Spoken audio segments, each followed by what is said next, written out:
됐습니까? 가볍게 하시면 돼요. 지금부터 하는 게 주로 이제 많이 물어보는 내용들입니다. 많이.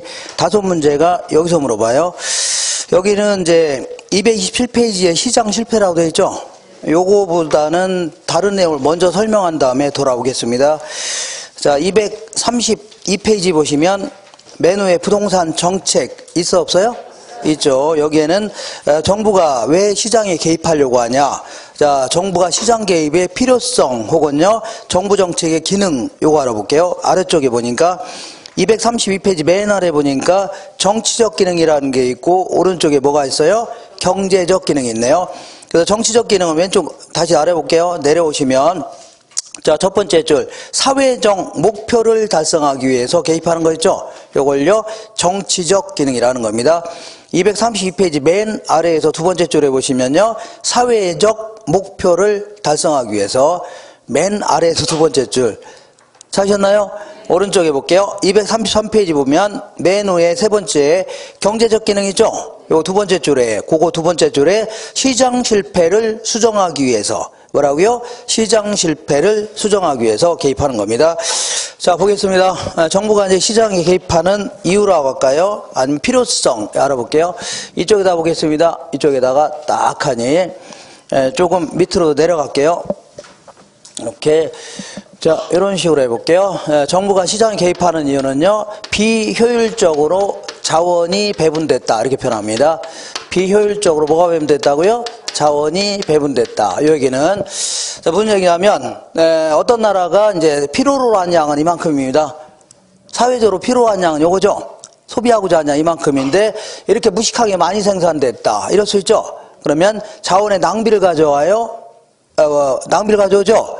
그 다음에 이렇게 너무 조금 생산하면 이거는 이용 못하는 사람이 있을 거 아닙니까? 이런 걸요 비효율적으로 자원이 배분됐다 아닙니다. 다시 할게요. 사회적으로 필요로 하는 양보다 훨씬 적게 생산된다거나 무지하게 많이 생산하죠. 그러면 자 이런 걸요 비효율적으로 자원이 배분됐다 아닙니다. 그럼 여기까지는 별 문제가 없을 듯한데 문제는요 이런 식으로 생산하죠. 그럼 누군가는 엄청난 이익을 챙깁니다. 그럼 누구는 손해본다는 얘기죠. 그리고 이렇게 자원이 남아 돌게 되면 남아 돌면은 그 나라가 적정한 성장할 수 있어 없어요? 자원의 낭비를 가져오니까 성장하기 힘들죠. 여기 상당히 문제가 된다입니다. 그래서 안 되겠다. 이런 걸 뭐라 하냐면 시장이 실패했다 이렇게 표현합니다. 뭐가 실패했다고요? 시장이 실패했다. 자, 그래서 어디 갔어요? 요거를 해결하기 위해서 정부가 개입할 수 있죠. 요거 자 이렇게 해서 요걸 해결하려고 이렇게 개입하는 거. 그래서 자원 배분의 효율성을 좀 높여보겠다는 얘기입니다. 뭘 높이겠다고요? 효율성을 높이겠다. 이거를 이렇게 개입하는 걸요 경제적 기능이다 이렇게 표현합니다. 무슨 기능이라고요? 경제적 기능. 자, 요거를 한번 이제 그래프 형태로 알아볼게요. 그래프로 수요와 공급이 만나는 점에서 균형 가격과 수량이 결정되죠. P0 뭐라고요? Q0. 만약에 근데 요 점에서 거래가 이루어진다. 어떤 점이라고요? 요 점이라면 만약 여기서 거래가 이루어진다면 사고자 하는 양과 팔려는 양이 일치하죠. 다시 할게요. 필요로 한 양과 생산 공급하고자 하는 양 일정하죠. 일치하죠. 그러면 자원이요 매우 효율적으로 배분됐다 해줍니다. 어떻게 배분됐다고요? 매우 효율적으로 배분됐다. 근데 만약에 우리 자 기억해볼게요. 자 이렇게 균형각에서 이렇게 벗어나 있다고 치자. 그러면 이만한 가격에서 팔려는 양 이만큼이죠. 사고자 하는 양 이렇게 많네요. 그러면 물건이 부족하죠. 자연스럽게 가격이 올라갑니다. 그럼 여기 이르는 겁니다. 만약에 가격이 이렇게 P2수로 올라가 있다. 그러면 이만한 가격에서 사고자 하는 양 이만큼이죠. 팔려냐 이렇게 많으니까 남아 돌죠. 가격이 떨어지면서 여기 이르는 겁니다. 시장은 항상 요점에 이를 수밖에 없다 그런 얘기인데 그러면 이런 얘기가 있을 필요가 있어 없어요? 없다 그런 얘기입니다. 근데 왜 이게 나오냐면 이거는요 오리지널 자본주의 학자들의 얘기입니다. 어떤 학자라고요? 소위 말하는 고전학파라고 있습니다. 그 사람들의 얘기예요. 실질적으로는 이렇게 시장은요 물건이 남아도거나 모자란 상태가 지속될 수 있죠. 예를 들어서 그 구조적으로 독점 시장이 있다. 무슨 시장이 있다고요?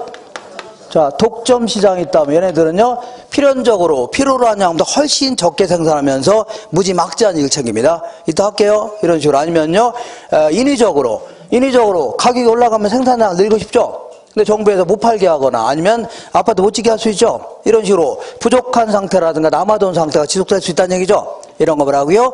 시장이 실패했다입니다. 그러면서 누군가가 엄청난 이익을 챙기는 거죠. 이런 걸요, 시장이 실패했다. 그래서 독점이나 과점 시장이 존재하거나 규모의 경제가 존재하거나, 물론 이런 건 전부 다 불안정 경쟁이라 하는데 설명을 따로 하려고 따로 떼낸 겁니다.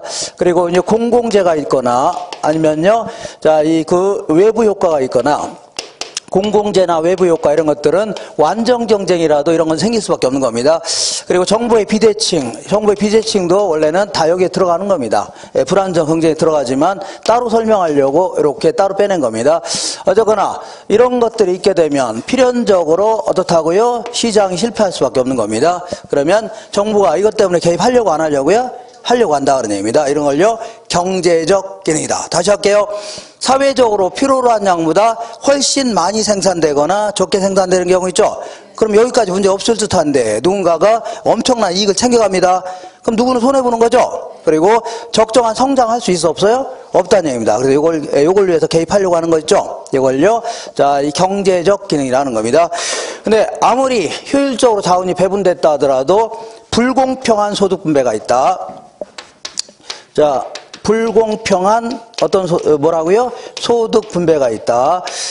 자, 요건 비슷한 용어 같지만 사실은 완전히 다른 용어입니다. 이거는요, 누구는 무진장 잘 살고 누구는요, 무진장 못 산다는 얘기입니다. 요것도 문제가 될 수 있다는 얘기죠. 그죠?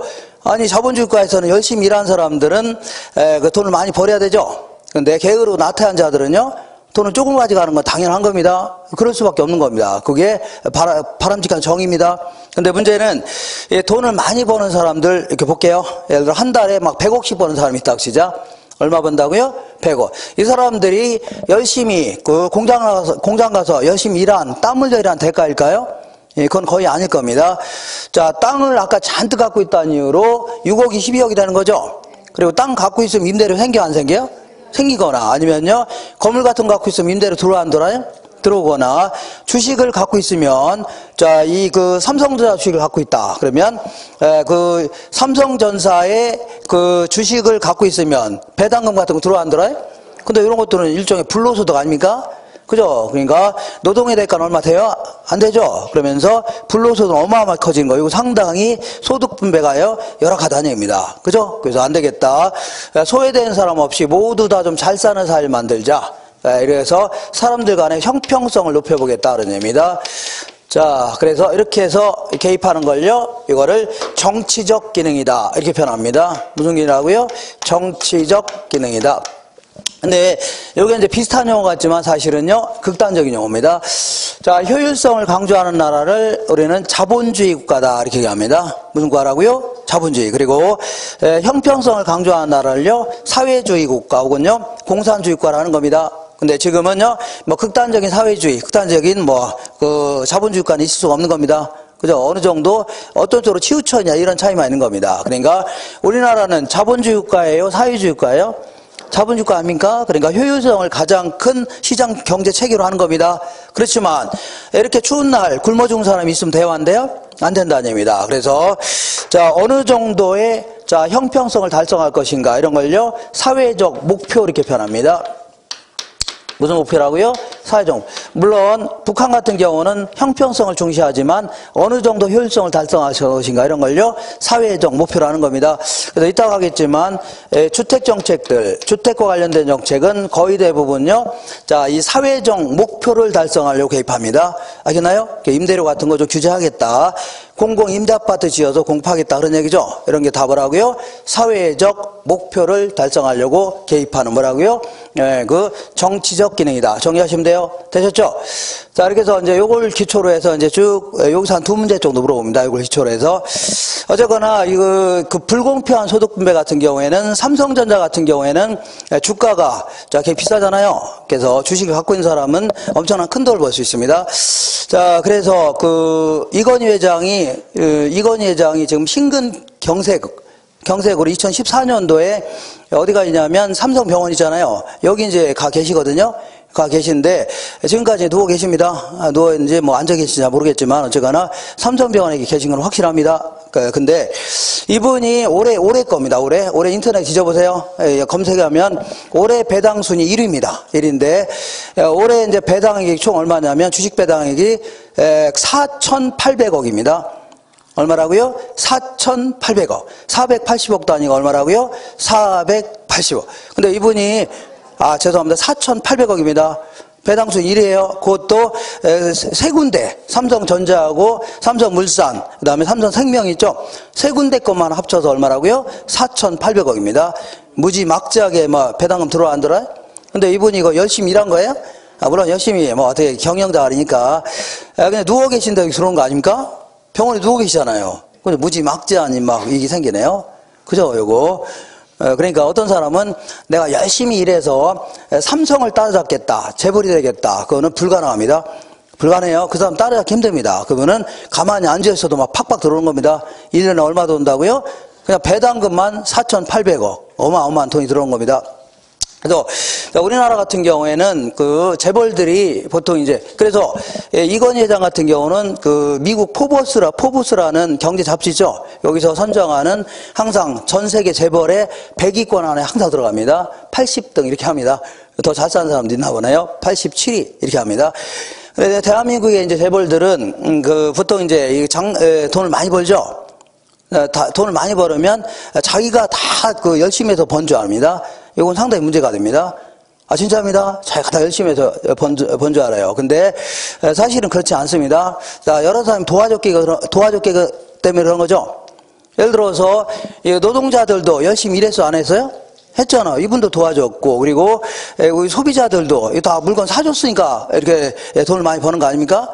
저도 제가 97년도부터 핸드폰을 이렇게 샀는데 삼성 것만 여태 썼습니다. 전화번호도 안 바뀌고. 앞에만 019에서 010으로 바뀌었을 뿐입니다. 전화번호도 안 바뀌었어요. 그리고 삼성 핸드폰만 여태까지 썼습니다. 그래서 저는 약간 치매 증세 같은 게 있어서 어디 가면은 핸드폰을 자꾸 놓고 내립니다. 기차라든가. 그래서 제가 2년에 한 번 걸로 바꿨는데 그러면 지금까지 바꾼 것만 해도 열 몇 대가 될 거 아닙니까? 그죠? 그러면 한 대당 100만 원씩만 쳐봐요. 그러면 그동안 한 1,000만 원 정도 샀을 거 아닙니까? 그죠? 그리고 우리 집 보면은 가전제품 보면 거의 반은 삼성 겁니다. 그러니까 제가 거기 사준 것만 해도 한 2,000만 원 넘어갈 겁니다. 가구당 이렇게 된다니까. 그죠? 그러니까 우리 같은 사람이 이렇게 사주니까 이렇게 돈을 많이 버는 거 아닙니까? 이거를 자꾸 인식해야 되는데 그걸 인식을 못 합니다. 그래서 미국 같은 경우에는 재벌들이 돈을 벌잖아요. 그럼 기부하는 문화가 굉장히 발달되어 있습니다. 그죠? 예를 들어서, 빌 게이츠 같은 경우 있죠? 이런 사람은 돈만 벌으면 기부하는 겁니다. 사회에. 아니면요, 워렌 버핏이라고 해서, 워싱턴 포스트사 사장입니다. 그리고, 버크셔 하드웨어라는 그런 회사 주인인데, 이 사람도 돈만 생기면 뭐라고요? 기부하는 거다. 경쟁적으로. 그리고, 저커버거라는 사람이 있는데, 이 사람은요, 페이스북 창시자입니다. 우리 페이스북 있죠? 이 사람이 전 세계 재벌 중에 7위를 달리는 어마어마한 가품이다. 근데 이 사람은 항상 돈만 벌잖아요. 그럼 1%만 남겨놓고 다 기부합니다. 그래서 지금까지 이 사람이 기부한 돈이 52조 정도 된답니다. 그러니까 이건희 회장 재산이 한 20조 정도 된다고 하니까, 그럼 정확하게 모르겠지만 52조라면 어마어마한 금액을 다 기부한 겁니다. 그죠? 그래서 이 사람은 1%만 남겨놓고 다 기부하는 겁니다.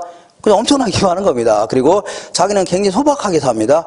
그래서 그 부인이 누구냐면 하버드 대학교에서 동문이었던 여자인데, 중국계 베트남인입니다. 그 사람은 이제 결혼해갖고, 결혼식도요, 뒷뜰에서요, 아무도 안 부르고, 친인척이죠? 불러갖고 살짝, 그래서 케이크나 쓸고 이게 많았습니다. 그리고, 신혼여행도 어떻게 가요?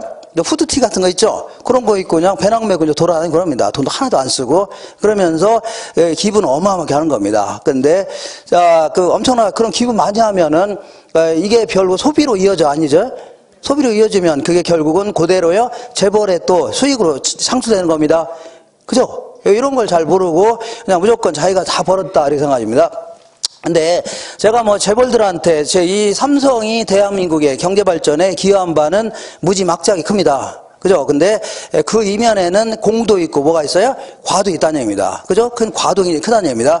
그러니까 제가 이제 삼성을 뭐라고 하는 건 아니고 삼성이 내가 이제 기부하라는 얘기는 아닙니다. 아, 자기도 돈 벌어서 뭐 기부 안 하겠다면 안 하는 거 아닙니까? 그죠? 그렇지만 세금을 떼어먹으면 돼야 안 돼요? 안 됩니다. 왜 세금 떼먹습니까? 그래서 96년도에 에버랜드 있잖아요. 에버랜드에 있는 주식을 이건희 회장이 갖고 있다가 이재용이한테 주려고 하니까 그냥 줬다가는 증여세를 무지막지하게 때려 맞을 판입니다. 거의 천문학적으로. 그러니까 이거 어떻게 했냐면 이 전환사채를 발행했는데 전환사채가 뭐냐면 회사채는 회사채인데 이 주식으로 바꿀 수 있는 사채입니다. 뭘로 바꿀 수 있다고요? 곧바로 주식을 바꿀 수 있는 자체인데 이거를 계속 어떻게 해요? 낮게 평가해서 발행했던 겁니다. 아주 저평가해서. 그죠? 저평가해서 팔으니까 주주들이 이거 살려고 안 살려고요? 일반 주주 이런 것들은 우선 기존의 주주한테 우선 파는 겁니다. 그러면 이 주주들이 살려고 안 살려고요? 안 살려고 하죠. 요걸 그대로 이재용이가 인수했던 겁니다. 그리고 또 이제 일부는 이제 임원들한테 그 형식적으로 파는 다음에 이재용한테 옮기는 식으로 있죠. 이런 식으로 해갖고 결국은 에버랜드의 최대 주주가 누구예요? 이재용이 됐던 겁니다. 이재용 아시나요? 그래서 그 사람이 된 겁니다. 그래서 요게 이제 결국 발각되는 바람에 결국은요. 10년간에 걸쳐서 소송이 진행되는데 삼성은 무지막지하게 재벌이죠. 그러니까 막 잘 나가는 변호사 다 총동원해서 10년을 끌어와서 결국은요 2008년도에 판결이 났는데 이건희 회장 징역 3년 그다음에 집행유예 5년. 난 집행유예가 왜 필요한지 모르겠습니다. 징역 있으면 징역 살면 되는 거지. 집행유예는 또 뭡니까? 어쨌거나 그래서 이 사람이 이제 미국에 가면서 이제 반성하고 오겠다 하면서 간 겁니다. 그죠? 가서 거기서 이제 회견하면서 이랬습니다. 내가 그동안 차용 계정으로 갖고 있었던 2조 3천억 정도를 사회에 기부하겠다. 이렇게 하면서 미국에 갔던 겁니다. 그죠? 그래서 이제 한 몇 달 있다 돌아온 거 아닙니까? 돌아와서 저는 이제 여기에 이제 관심이 있어서 항상 보는데 삼성이 2조 3천억을 기부했다는 얘기는 한 번도 못 들어왔습니다. 한 번도 못 들었어요. 예. 약속했으면 지켜야 될 거 아닙니까?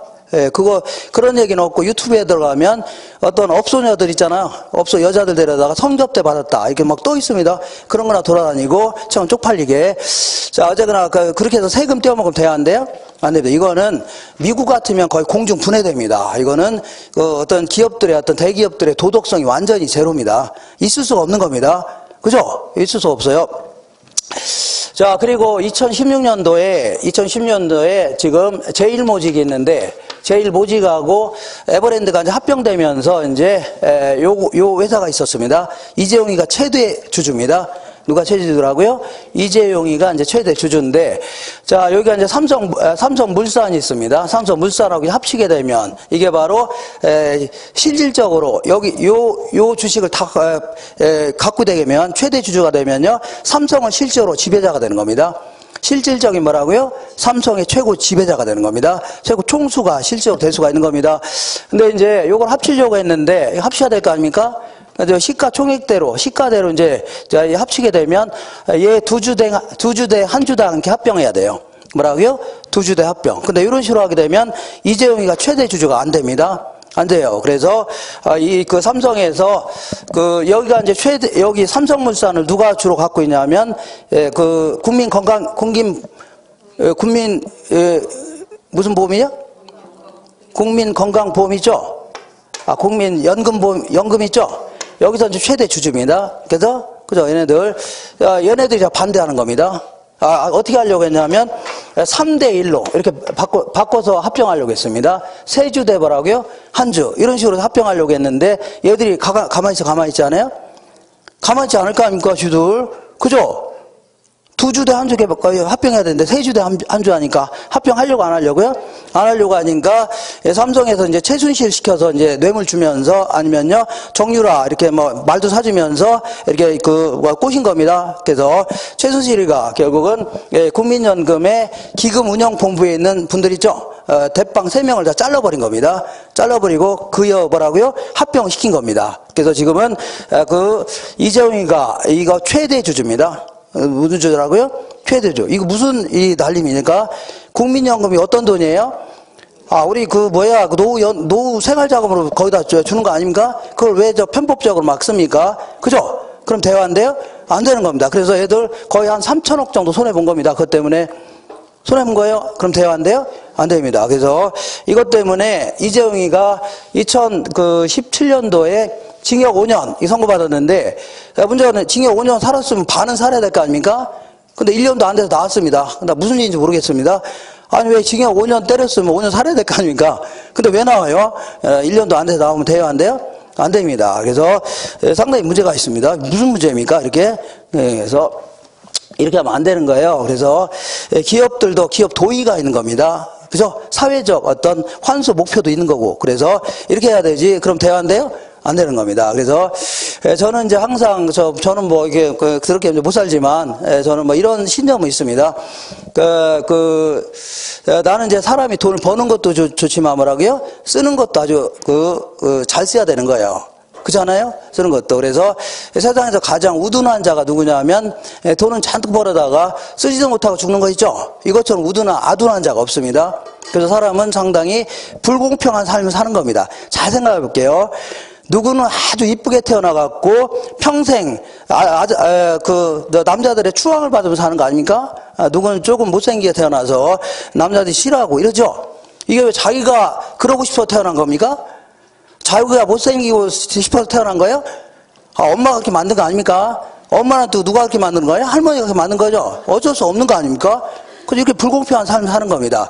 누구는 초등학교 때부터 공부를 잘 하는데 누구는 더럽게 못하고, 이게 쟤들이 못해서 그런가 봐. 그 실력 공부 안 해서 어쩔 수 없는 거 아닙니까? 그렇게 이제 약간의 불공평한 삶을 사는 건 확실합니다. 그렇지만 신이 인간에게 아주 공평하게 만든 건 하나가 있습니다. 뭐가 있냐면 누구든 삶을 다하면 죽는다는 거. 이거는 확실합니다. 그래서 저는 이렇게 죽더라도 좀 사회에게 공헌하면서 죽는 게 얼마나. 미국 같은 경우는 애들한테 가장 존경하고 싶은 사람이 누구냐? 그러면 기업가를 존경합니다. 우리나라는 존경하는 사람이 누구냐 하면 돈은 벌고 싶지만 기업가를 존경하지 않습니다. 이런 사람들 누가 존경합니까? 그죠? 이렇게, 좀 쓴다고 해서 그 재산이 없어지는 것도 아니고 팍팍 쓰고 이렇게 돌아가시면 얼마나 우리가 이제 추앙합니까? 그죠? 칭찬하시고, 이런 것도 좀 필요하다는 얘기입니다. 그래. 어쨌거나 이렇게 해서 이렇게 좀 알아볼게요.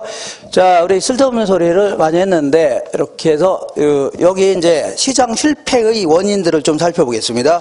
거꾸로 쭉 돌아올게요.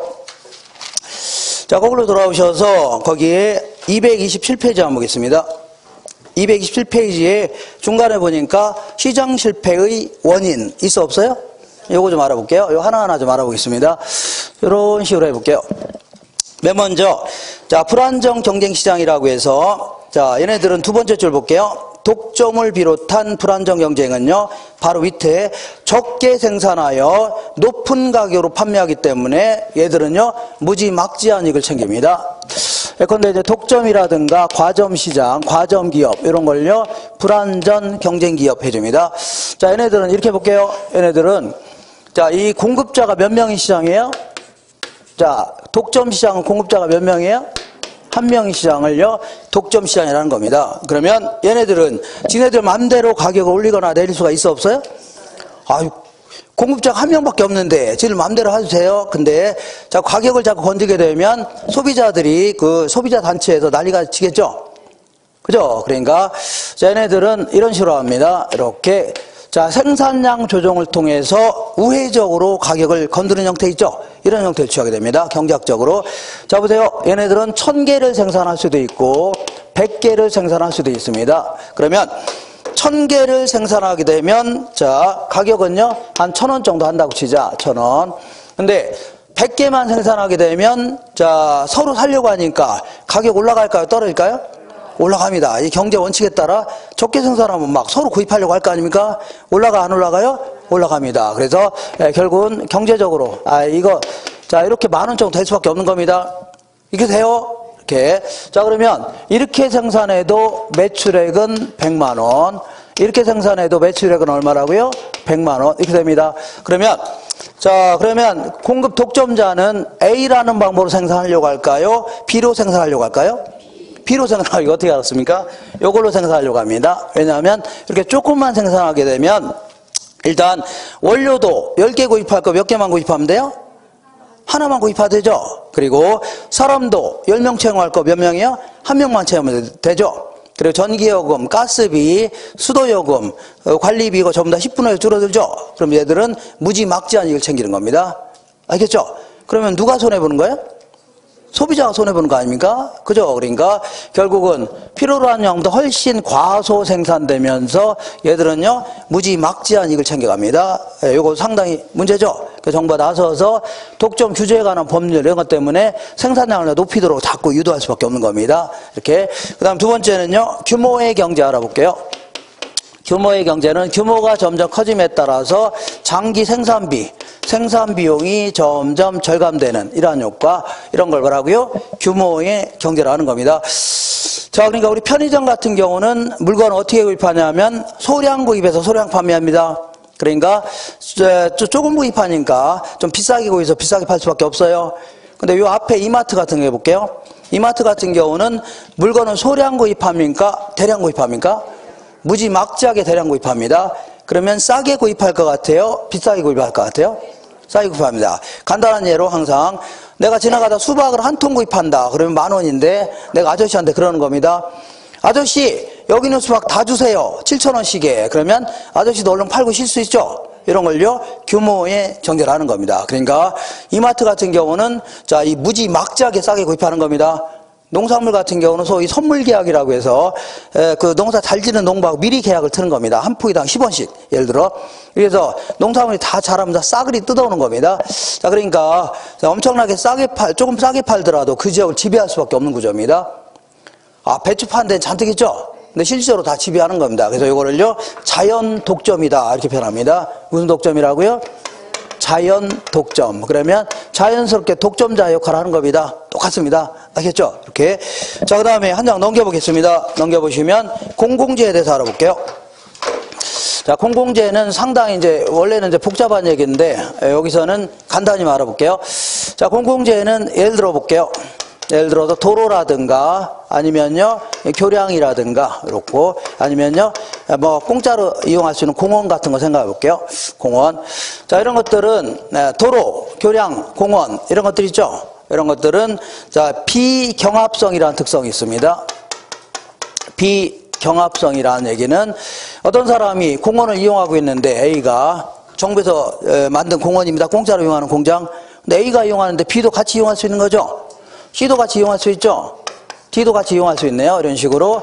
자, 함께 이용하더라도 누구는 소비하고 누구는 소비 못하고 이런 거 없다는 얘기입니다. 예를 들어서 우리 그 사과가 하나가 있다. 그러면 두 명이 있다면 소비자가 둘이 싸워야 돼, 안 싸워야 돼요?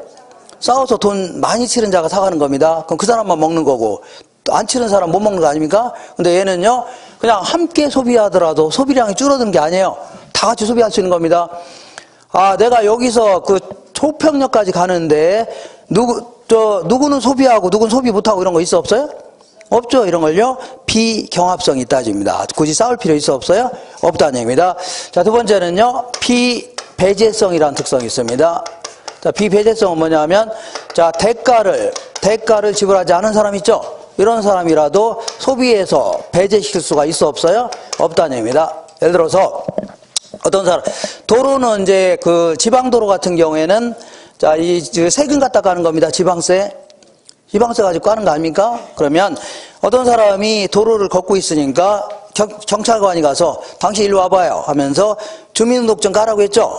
그죠? 그랬더니 딱 검색해 봤더니 이 사람이 세금을 안 낸 겁니다.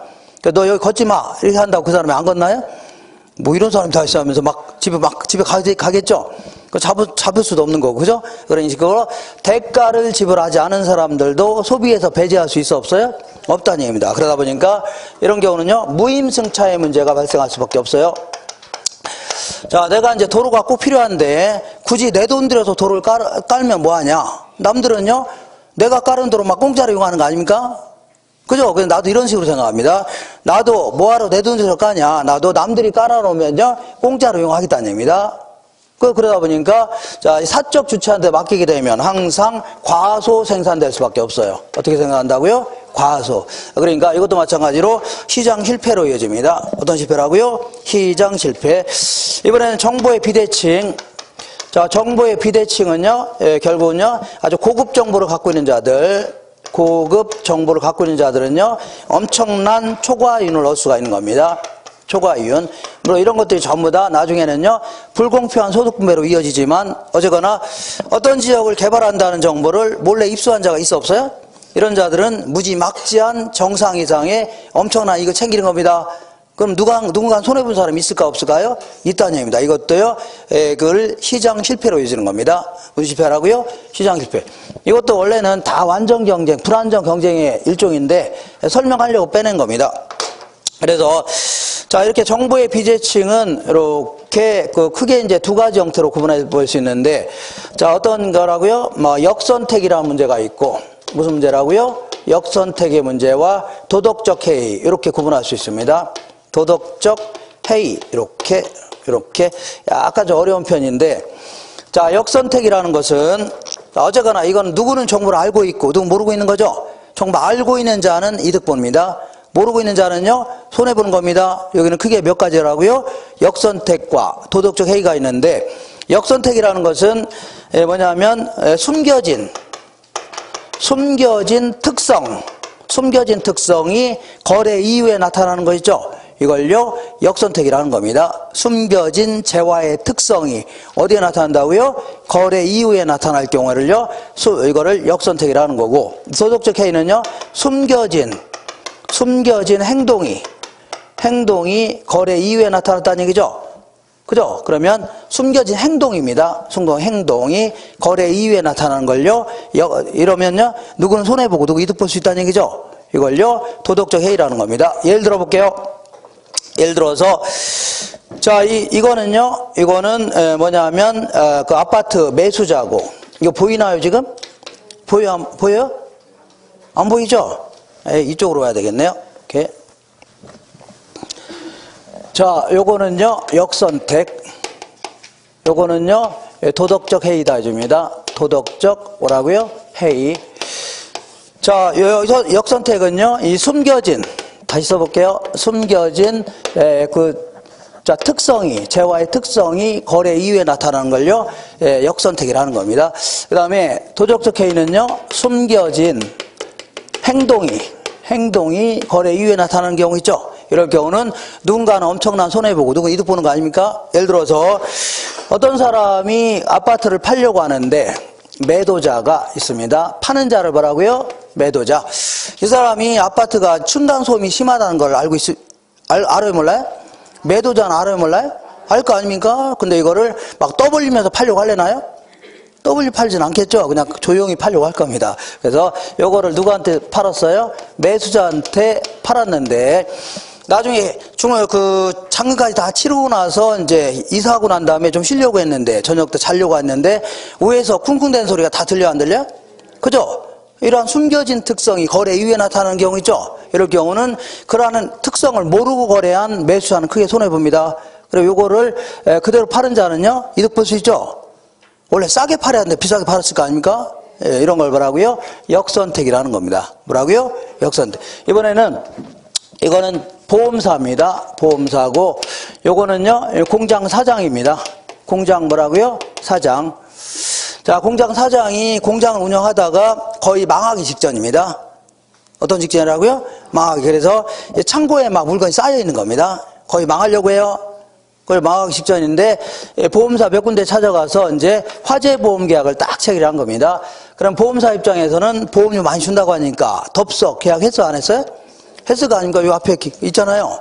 그랬는데, 자, 얘가 바로 일 저지르면 표시가 나요, 안 나요? 아니니까 한 3달 정도 있다가, 2달 정도 있다가 일부러 창고하고 공장을 불을 지른 겁니다. 흔적도 없이 불을 지른 거예요. 그럼 이거 입증하기 쉬워요, 어려워요? 어려울 거 아닙니까? 누가 불질렀는지. 그러니까 그럼 결국은 얘는 이거 물어줄 수도 있는 거죠?